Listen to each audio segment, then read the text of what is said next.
Now, to understand a little more about this topic, two examples will be presented. The first example is about a composing computer called Lamus, which produces pieces sophisticated enough to attract the attention of professional musicians.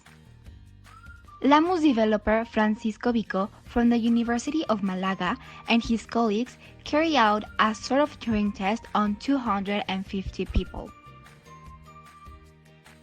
Have professional musicians ask them to listen to a composition from the computer and one of a similar genre created by a human. Then, they were asked which piece belonged to the computer and which one belonged to the musician. The composition of Lamus created the same feelings and emotions as the one developed by a human. The participants couldn't differentiate who the author was, and the computer also passed the Turing test. In 1997, the supercomputer Deep Blue competed against the chess world champion, Garry Kasparov, demonstrating that even in strategic thinking games, machines could beat human abilities.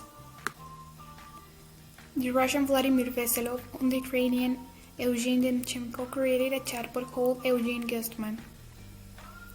Pretending to be a 13-year-old boy, it answered questions about his childhood in Odessa, revealed his disdain for Star Wars and his passion for songs by Eminem, especially Stan and the Real Slim Shady. At the end, it convinced 33% of the judges who participated in the test at the Royal Society. While we can push a human mind and an artificial one to the point of making them almost indistinguishable, this will never be the same. Regardless of its inputs and outputs, the computer program isn't really capable of understanding the semantics of its messages. Thus, the Turing test, if pushed to its limit, may be still sustained in most of the cases.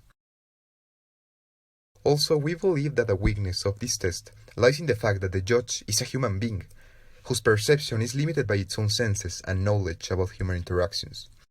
Nonetheless, our initial question is yet to be resolved, since the notion of mind is a slippery idea that leads us to wonder if there is something beyond our brain that in any case would decisively differentiate us from an artificial mind, and that manages to finally invalidate the Turing's test.